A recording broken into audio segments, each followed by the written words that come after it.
You are now listening to Cryptid Cocktail Party.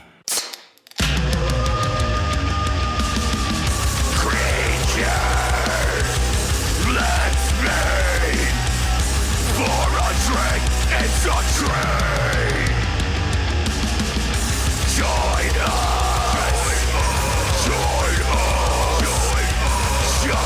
us in the fight.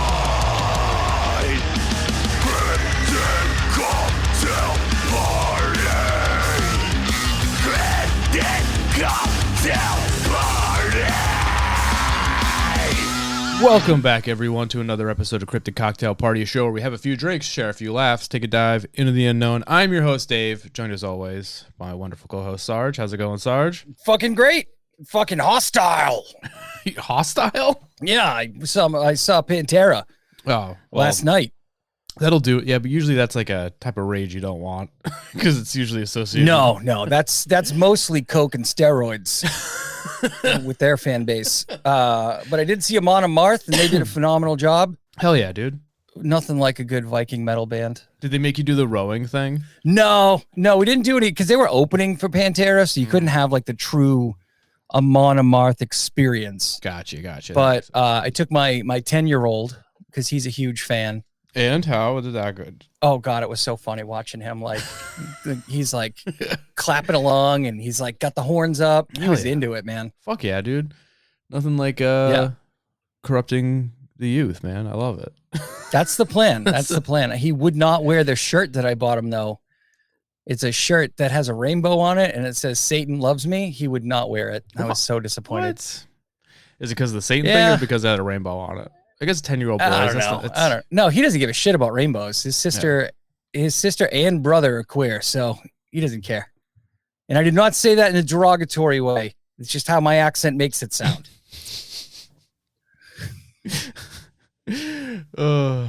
Yeah, the Boston accent betrays a lot of people when they try to say nice things, I feel like.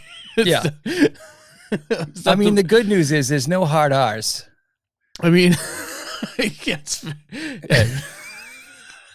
God damn it! All right, Sarge, we have an episode today, and it is.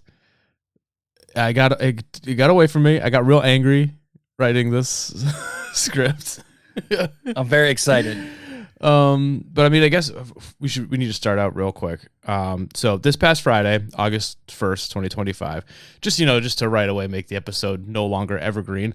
Some pretty wild news came out in the paranormal world. Do you know what I'm talking about? No. All right, no, well, I live in a cave. Okay, well, for you and for anyone listening who hasn't heard yet, part-time comedian and full-time fuckboy / Jordan Peterson guest Matt Rife, who you all may know as the crowd work guy on TikTok, along with an equally annoying comedian / YouTuber named Elton Casty, have announced that they have officially purchased the Warren family home as well as the attached occult museum in Monroe, Connecticut. What is it with that place and fuckboys? Wasn't fucking that dickhead from Ghost Adventures involved in that for a while? Zach Baggins? Kind of. He has his own occult museum in Las Vegas. Yeah, so not only do these two absolute goobers own the home and the museum, the purchase also included the entire collection of roughly 750 supposedly haunted objects once owned and curated by Ed and Lorraine Warren. This also means that now a TikTok comedian and a YouTuber are now in possession of the infamous Annabelle doll. You know, Annabelle. No. Yeah, Annabelle, the demon-infested Raggedy Ann doll who's been known to serve both cunt and curses, and what was once called by the Warrens the most dangerous artifact in their possession is now in the custody of some of the most insufferable content creators out there. So that's pretty awesome. Well, hopefully Matt Rife will pull out the doll to aggressively flirt with it, and it will kill him. Now, to be clear and fair, Rife isn't technically the owner of Annabelle and the artifacts.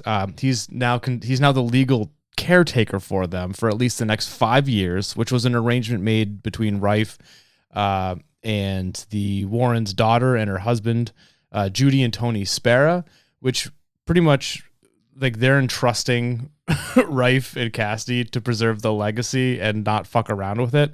which hopefully they do. Even though the Warrens' legacy is based on lies and grifting, it's still pretty interesting, like a lot of their stuff. Rife stated that their plans are pretty straightforward. They want to reopen the museum, which has been closed for the past 6 years due to zoning issues.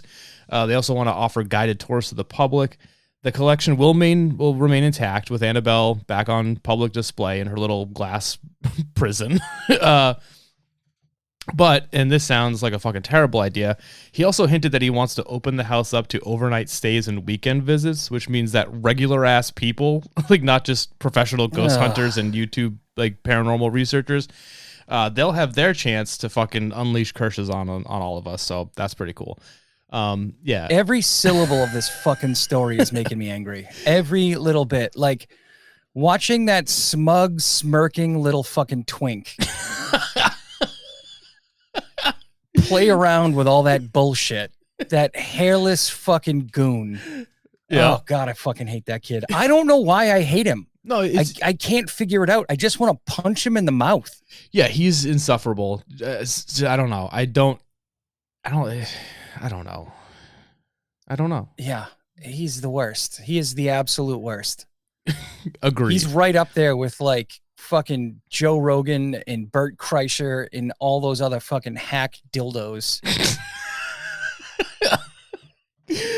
No, I don't. So I don't know like Matt Rife's background in the paranormal. Like that's. I mean, what I mean is I don't think he's like a paranormal expert by any means, and probably just that he saw the Conjuring movies and was like fucking sick, dude. I do think he has like an understanding of what he just invested in though. Like he called the collection, quote, one of the most important pieces of paranormal history in the world. And well, that's a big, probably true claim. He's not wrong about one thing. And that is that Annabelle definitely has like a bit of a reputation. So I figured that before Annabelle became like the centerpiece of some influencer's Halloween live stream or ends up a new TikTok challenge, like kiss Annabelle on the lips and not get cursed. Just covered in fucking Axe body spray. Yeah, I figured, why don't we do another installment of our new series within a series called Debunked, and we're going to talk about Annabelle. Yes.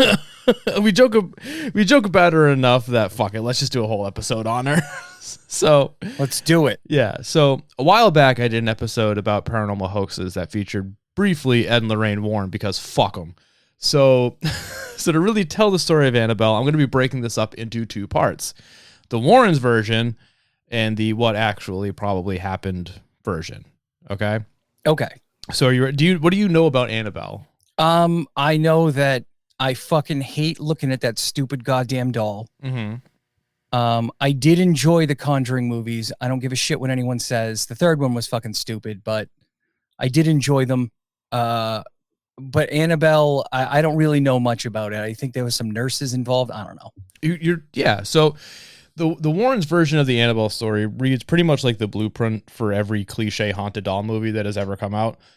Which makes sense considering the Annabelle movie made $257 million worldwide. Like people love this shit.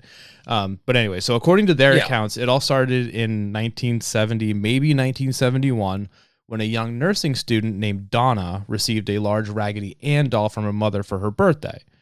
Donna brought the doll home to her apartment that she shared with her roommate Angie, and not long after that, they both started to notice that the doll started moving on its own. Nothing crazy at first, things like sitting in a new position or being found in a different room than where they left it.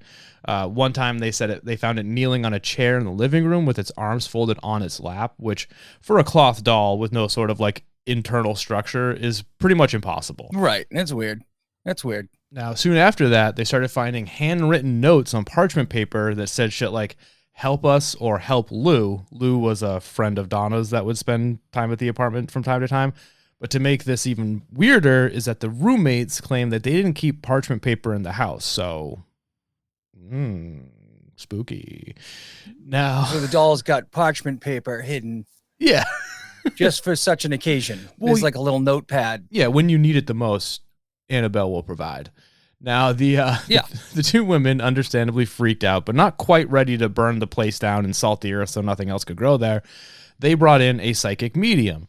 She revealed to them that the doll was inhabited by the spirit of a 7-year-old girl named Annabelle Higgins, who had died on the property where their apartment building now stands, and was, quote unquote, just looking for someone to love her. You know, she just wanted to feel okay. yeah.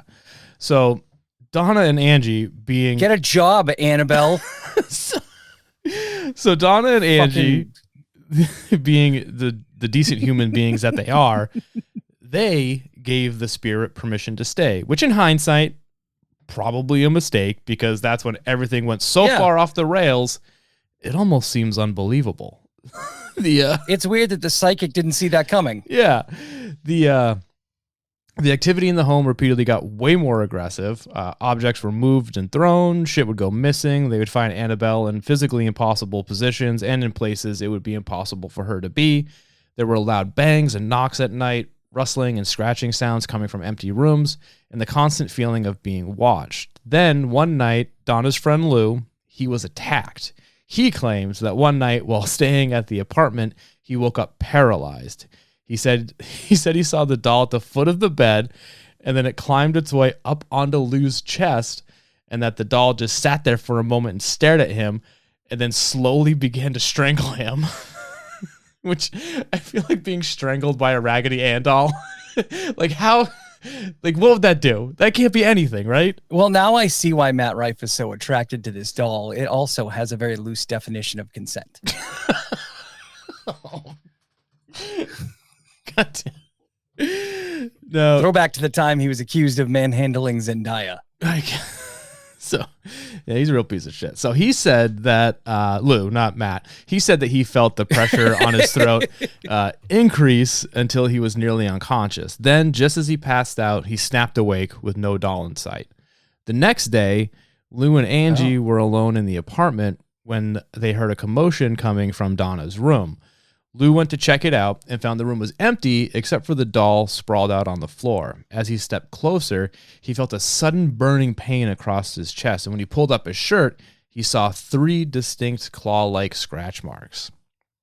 Now, that was finally the point where the roommates were like, all right, this is enough of that. So they contacted a priest by the name of Father Hagen, who in turn brought in a higher-ranking clergyman named Father Cook, who then he decided, I don't know what's going on, called in Ed and Lorraine, who at this time were the most active paranormal investigators in the country, probably the world at this point. It's like a weird episode of My Two Dads. Now, the Warrens, as they did in every fucking case they ever worked, quickly concluded that this was no little girl ghost. No, Sarge. This was something inhuman. In their words, the entity had manipulated the medium into passing on a false identity, and that Donna and Angie, and what Donna and Angie thought was a lonely spirit just looking for love, was, in the Warrens' opinion, a demonic force using deception to gain trust and access to them. Got it. Yeah. No, I believe that. Yeah. All of it. Yeah, it's yeah. No, I'm all in. Ed and Lorraine, they really know how to figure it out. Oh, for sure. With their Bible and their holy water and their weird sexual energy. So Ed and Lorraine quickly had the apartment blessed by Father Cook and decided the doll was too powerful to be kept in the hands of the uninitiated and took the doll with them. But apparently Annabelle is a nervous traveler, doesn't like being in the car, it seems, because Ed claimed that on the drive home, the car's brakes and steering repeatedly failed, forcing him to stop and douse the doll in holy water to get it to stop. I remember this scene from the movie. Now, once home, Ed built a custom wood and glass case for the doll along with a sign that read, "Warning, positively do not open," and placed it among the other cursed artifacts in their occult museum. But Sarge, do you think that just some like fucking balsa wood and some glass panes are going to keep Annabelle from fucking shit up? Hell no. Fucking God, no. Not even a little bit. Over the years, the Warrens... Heck no. Over the years, the Warrens told story after story about what happens when people mock or disrespect the doll, kind of like what we're doing right now. Right now. Yeah, most famous of these stories is the one about a dude who visited the museum with his girlfriend, and while he was there, he was just being an absolute asshole to this doll. He was pounding on the case, laughing at her, daring it to scratch him. Now, I don't know if it was just because the dude was a dick or because he was fucking with Annabelle or both, but the Warrens were like, you got to get out of here, man. So they kicked him and his girlfriend out, and on the motorcycle ride home, because of course that was his mode of transportation, he crashed and died. Oh. His girlfriend survived, though, so at least the demon possessing Annabelle knows who to target, like, left the innocents alone. Another story involved a priest who came to bless the museum and reportedly said to Annabelle, quote, "You're just a doll. You can't hurt anyone." Which is a level of confidence for a priest that just seems so undeserved. Like, yeah. Like, if you think you're fucking with a demonic entity, that was a mistake. Yeah, just calling it out like, bro, I mean, I get you have the power of God behind you, but I don't think it matters in this case. I'm going to be honest, man. I don't believe in any of this shit, but there's no way in fucking hell you're going to catch me talking shit about that doll, just in case. To its face. No, like, you know what I mean? To Like, its face. However, what would be really funny is if somebody like opened up the glass door and farted in there and then closed the door real fast. That'd be pretty good. Well, he didn't hurt Annabelle. You just, That's true. And as far as I carpet bombed her. As far as I know, he didn't do that. He just talked shit. But anyways, smells like wine and communion wafers. But anyways, his brakes failed on his way home, and he wound up wrapped around a tree. He survived. Nice work. He survived, and soon after called Lorraine to apologize. Which, in my head, for some reason, I feel like he called Lorraine, and he's like, "Hey, can you give the phone to Annabelle?" And she just holds it to the fucking case. He's like, "Look, Annabelle, I am so sorry." Like, so sorry. I just pictured the long fucking curly phone cord wrapping around the house down to the basement. She's just holding the receiver at the doll. Now you apologize to her. And for those of you who are concerned, the tree was over 18. You always got to bring it back to molestation, man. Well, we are talking about Matt Rife.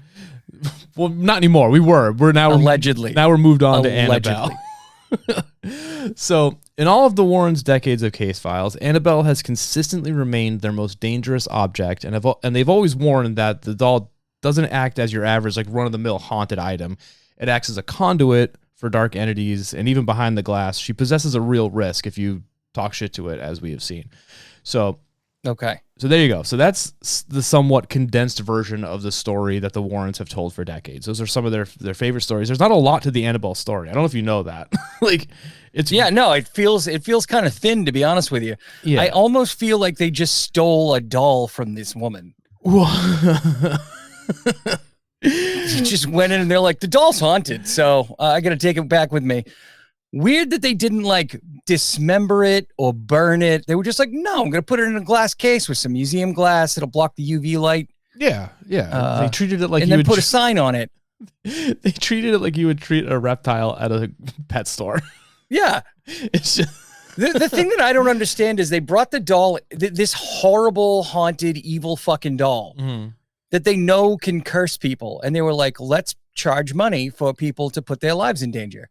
Yeah. Yeah.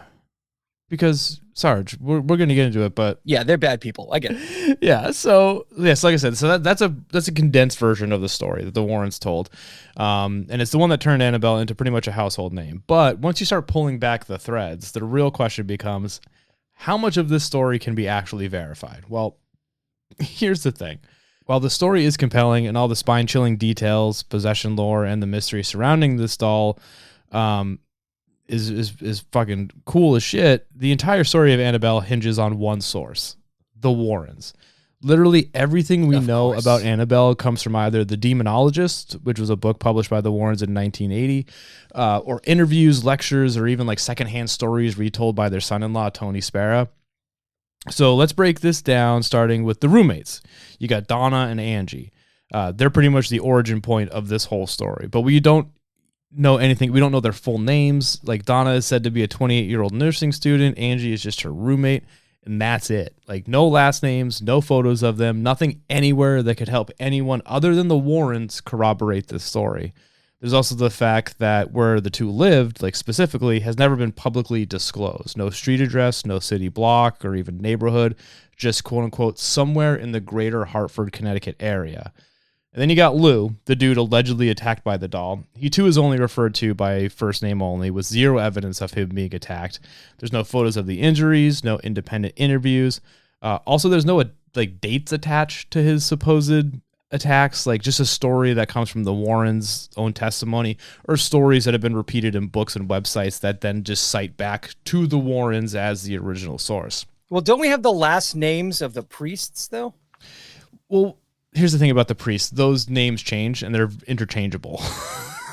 Oh, yeah. Jesus Christ. Yeah, and sometimes they're not even named. Like, we'll get it. So, like, the only last name we got is that of Annabelle, whose full name is Annabelle Higgins, the 7-year-old girl who supposedly died on the property where their apartment is now. But since we don't know where that property is, you can't verify that. Like, people tried, but there are no death records, no obituaries, and no archive property history linked to anyone by that name in Connecticut that matches the time frame or age. But without the physical address, and since the Warrens said it was a demon and not a little girl ghost, it's just as impossible to prove as it is to disprove, which is kind of the point of the whole thing. Yeah, I'm starting to sense I'm starting to sense a theme here. Yeah. They were like, hold on, don't believe that bullshit story? Well, here's another one. It was a demon the whole time. Yeah. What else? We got the notes on parchment paper in a home where there was no parchment paper. So this detail, it only shows up in like different retellings of the story. Like, and it's the same shit with this. There's no photos of the notes. They didn't keep the original notes. So there's no way to confirm if they were real or not. But like I said, this detail is only in some versions of the story, not all. So this bit could just be like the Warrens adding a little spice to amp up the creep factor during like some of their lectures.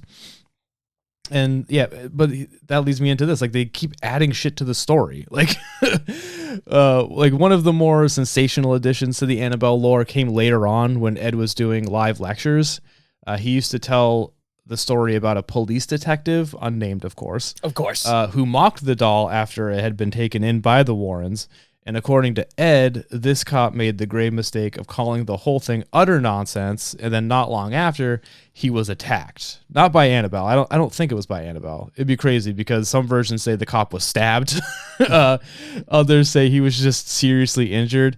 And in at least one retelling, Ed claimed the officer had to retire from the force because of his injuries. But again, there's no name, no department, no date, and no evidence that this ever happened. It was just some bullshit Ed liked to tell at his paranormal open mics. You know what I mean? Very convenient. Very convenient. Yeah, yeah. A lot of this story is convenient. I feel like. Yeah. And the reason, sounds about right. Yeah, and the reason why the Warrens could get away with constantly adding or removing details from the lore surrounding Annabelle is because there was no independent verification of their claims. Like, unlike some of the, like, quote unquote, their better documented cases, like the Parent Family Haunting, which was like the Conjuring, or the Enfield Poltergeist, which, let's be honest, they were barely involved in either of those cases. Right. Exactly. Annabelle's case had no outside witnesses. Like, there was no journalists who investigated at the same time as they did. There was no local news stories. No police involvement was ever confirmed. And because of this, the details shift depending on the retelling. Like, sometimes Lou gets scratched while awake. Sometimes he gets scratched while he's in that sleep paralysis state while he's also getting choked out. Sometimes the medium in the story is described in great detail. Sometimes she's just vaguely mentioned as like a small background character. And even the timeline shifts. Like, I don't know if you noticed when I said up top, sometimes it's in 1970, sometimes it's in 1971, which doesn't really help with the credibility of the story. No. It's basically just like an improv yes and session. Yeah, and we're going to get into how it really is more like that than you would think. And at the core of the Warren story was their theory that the doll wasn't haunted by a ghost. It was being used by a demonic entity to deceive and manipulate those around it. Now, this is the classic Warren interpretation. They have said the same thing about almost all of their cases. It's a pattern that pretty much became their signature move and was usually presented without any real evidence beyond, well, you know, it kind of just feels evil. Like that's their whole argument. Yeah. Like they're very trust me, bro. Yeah. So the real Annabelle doll, it's just a standard ass Raggedy Ann doll. Those things were like mass produced and they aren't really that creepy on their own. Yeah, my mom had one. All the terror associated with her comes from what's told about her, not that she actually does anything. Like once she was locked away, no one has caught her doing anything. There's been no credible videos or recordings of sounds of her doing shit. It's just the lore. Well, museum glass has been known to stop evil. I read about it in Ed and Lorraine Warren's book. Wait, now that I mean, apparently not, because if you talk shit to her, she's still going to fucking make you crash your motorcycle. So I feel like, but so yeah, so I mean, uneven road makes motorcycles crash. So I'm not super impressed, Annabelle.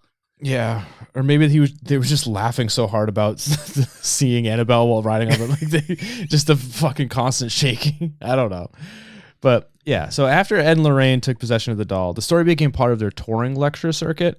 They would tell the story during college presentations, at paranormal conventions, and on a bunch of daytime TV appearances because they were like actually like famous. Like they did a bunch of that shit. It quickly became their signature and go-to story. Because it was short, dramatic, creepy, and it was all tied to a physical object that they could bring with them and show off. Okay. And that is what gave the tale longevity. Not documented proof or evidence, just good old-fashioned word of mouth and performance. So all that to say that the only confirmed and true part about this whole story is the Warrens got a doll. The rest is just folklore and theater. Like, how much you want to bet they just went to like the 1970s version of Walmart and bought a fucking doll and were like, I got an idea.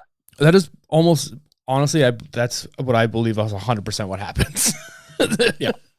Like I originally thought that there was like some truth to the story just in the sense that someone said, I think my doll is haunted. I mean, this is so much worse. It could have been, but like, again, these people only spoke to the Warrens. No one else, like supposedly, there's no documentation of who they are, last names, photos. Like, I mean, I get maybe they want to remain anonymous, but like at some point, like your doll's blowing up. Yeah, you know, like fucking take credit for that shit or something.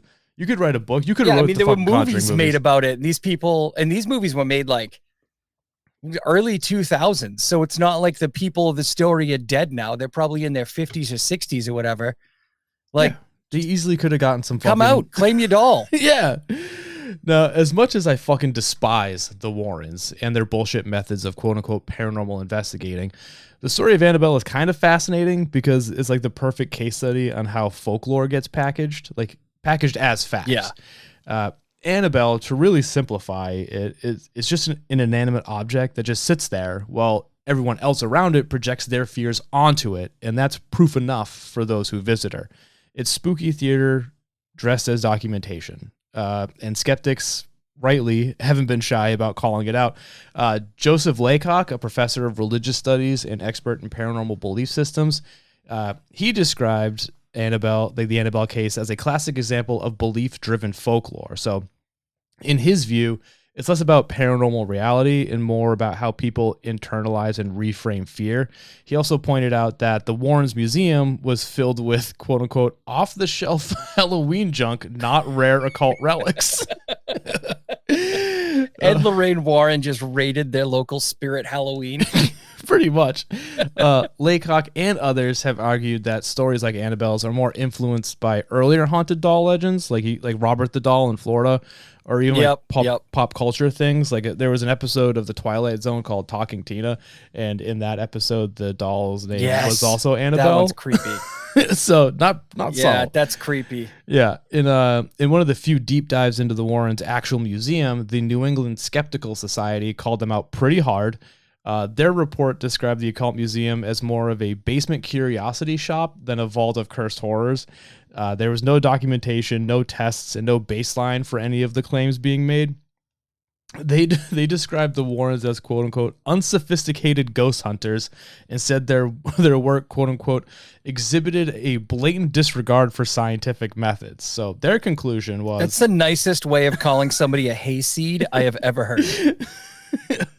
So their conclusion was that the field of paranormal investigation, at least as practiced by the Warrens, was pseudoscience at best and deliberate myth making at worst. And then in 2005, a journalist from the Daily Beast visited the Warrens' home and wrote that the museum didn't exactly scream terrifying. It looked more like I did actually read that. I read that article. I remember it. Yeah, they said it looked more like a basement packed with thrift store finds with dramatic lighting and intense narration doing most of the heavy lifting. And he said that he noted that seeing the real Annabelle doll, which was a Raggedy Ann doll behind glass, was more underwhelming than unsettling.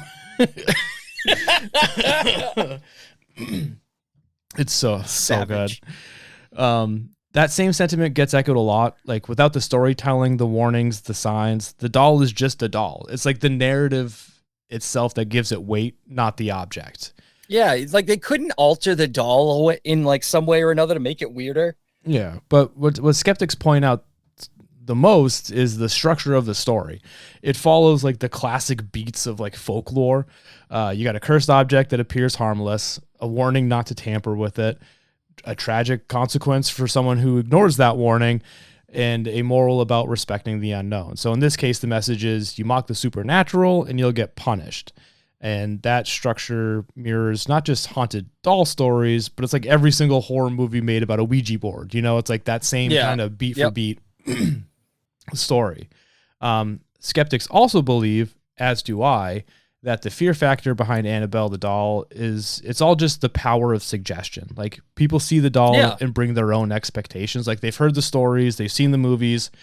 Like they're already primed to feel uneasy. So from there, it's not hard for coincidence, anxiety, or later on when they get home, sleep paralysis to be interpreted as supernatural retaliation for snickering at it. You know what I mean? Yeah. Yeah. Well, I mean, it works. It works because if I ever saw this fucking doll, the last thing on earth I do is pick on it. Yeah. I mean, I don't know. As stupid as I find it, the last thing on earth I would do you just don't in case, because I don't want to be that guy. Yeah. You don't want to tempt fate. Right. Yeah. As Benjamin Radford, a well-known paranormal investigator and skeptic, put it, he said, quote, haunted doll stories are often fueled by nothing more than the power of suggestion and a good imagination. So Annabelle, if you look at it from that angle, is less a demon and more like a Rorschach test. Like, yep. It's just a simple object with a wild story tied to it. So now Annabelle probably would have just stayed a footnote in the Warrens collection, only pulled out for lectures and paranormal conventions. But thanks to Hollywood, in 2013, The Conjuring dropped her into the mainstream. The doll only appeared in the opening scene briefly, but the audience latched onto it immediately. So, of course, the studio ran with it, and now she's got her own full-blown movie franchise. Oh, yeah. Yeah, you got Annabelle that came out in 2014, where they gave her some bullshit origin story that tied her to satanic cults for some reason. Then there's Annabelle Creation, came out in 2017, which doubled down on that premise with a prequel set in the 40s. And then you got Annabelle Comes Home in 2019, which takes place in the Warrens' actual home. She also made cameos in other Ed and Lorraine movies, like The Conjuring 2. And also she was in The Curse of La Llorona, which technically isn't part of the Conjuring cinematic universe, which is a phrase that fills me with absolute rage. She was just in there as more of like a Easter egg, I guess.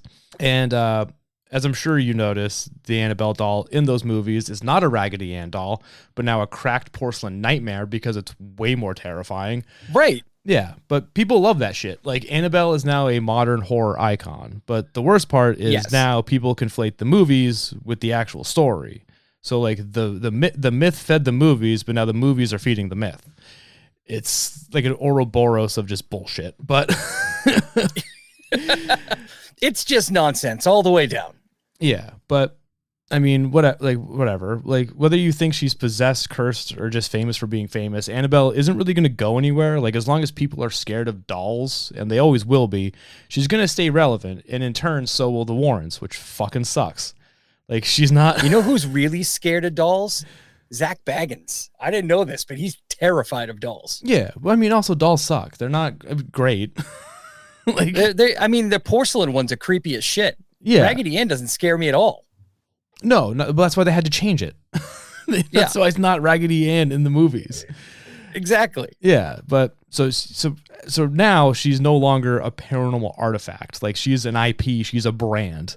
Like, she's a she's a story you want to hear, retell, and challenge. Like, touch the case, take the selfie, talk some shit to her, see what happens. And every time someone claims they did and something weird happens after, the story gets added to the pile. A new entry in a growing and ever-evolving legend based on absolutely nothing. So it's really interesting that you mentioned that, because bear with me, because this might be a roundabout thing, but bear with me. That's fine. There's a thing called the vaccine injury list. Okay. And anytime somebody gets a vaccine and then something happens to them, it goes on the list. And so a lot of the people who believe, that's the self-reported one, right? Where like, yeah, and you can't verify it anyway.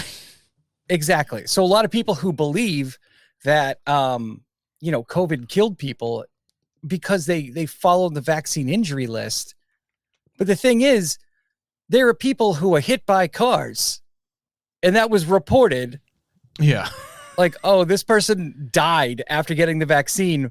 But the idiots who believe that the vaccine killed a bunch of people didn't read that, like, this guy choked on a ham sandwich. This guy was hit by a car. Instead, they're just like, whoa, you vaccines killing people. It's the same thing with a stupid Annabelle doll. Something bad is bound to happen to you as a human being. It's just the way life is. Yeah, it's like, but also it doesn't seem like there's varying degrees of what happens when you fuck with Annabelle. It's like you talk shit and then you fucking crash your car or you get stabbed. Like, it's not like if you just like look at her wrong, you stub your toe. I feel like if you're gonna fuck with Annabelle, she's gonna destroy your life. Like, which I don't know, dude. But anyways, there you have it. That's the bullshit fucking story of Annabelle. It wasn't supposed to be a debunked, and but I got mad. And I was like, so I said, fuck it, we're just gonna go ham on this one. But yeah, so yeah, there you have it. The actual story of the Annabelle doll is much shorter than the bullshit surrounding it, which I think is hilarious, because it just goes to show that like it's all just story after the fact. It's like, and the only source is the Warrens. They just they built an empire around a throwaway story that Ed probably made up. Yeah. I don't trust a fucking bus driver to tell me about fucking the paranormal. Fuck that guy. All right. So there you have it. I got it out of my weird system. Religious zealots who. Yeah, they're just fucking nightmare people. Yeah. Debunked. Yeah. But this isn't gonna matter to anyone. Like, no one's gonna care. Yeah, not even a little bit. People are gonna be like, well, what about this? I remember learning about the Enfield story and how the Warrens showed up, and because they didn't want more publicity, the Warrens basically took off and then did a victory lap and said they fixed it. Yeah, they insert themselves into stories where they weren't really ever a part of. Like, they just built their own myth. Because back in the day, when they were doing this fucking bullshit, like, you couldn't call them out on it. It's not like there was no way to find out if they were wrong or not. Yeah, they just said their bullshit, and then it's like even then, it's like Mike Warnke with the fucking satanic panic shit. Like, you couldn't prove or disprove anything he was saying. Like, and so it just grows into this, like I said, an Ouroboros of bullshit. Exactly. Like, it's fucking stupid. All right, so if anyone wants to send us hate mail about how we're wrong about this, that'd be fucking awesome. I would like to shit on. Yeah, go for it. Yeah. All right. But if you come in here defending Matt Rife, you're going to have a fight in your hands. Yeah, I'll fucking hate that guy so much. He's such a piece of shit. All right. He's so annoying. He's the worst. There you go. There you have it. That is Annabelle debunked. Because I feel like it needed to be done. We're not the first to do it, but I had to get my my 2 cents out there on the whole thing. We had to get in there and stir the pot a little bit. Yeah. All right. Well, that's it. That's all I got. I don't know if you got anything you want to add. That's all I got. I got nothing other than Matt Rife looks like a fuckboy. And Raggedy Ann is not scary, so I don't know what they were driving at. All right. Yeah, so with that out of the way, I guess you can follow us on Instagram at Cryptid Cocktail, TikTok, Cryptid Cocktail Party. Leave us a 5-star rating and review. That'd be awesome. Do it wherever you can. Apple, Spotify. I don't know where else you can do it. I'm sure there's other venues you can do it. Yeah, sorry, do you got anything you want to plug before we sign off? No, hit me up on the interwebs, Sarge the Destroyer. You can find it on, just Google Sarge the Destroyer. I'm the only one dumb enough to use that name, so. Yeah, and fuck Ed and Lorraine Warren. And with that out of the way, do you want to say goodbye and love you to the audience, bud? Goodbye, and unlike Matt Rife, I love you.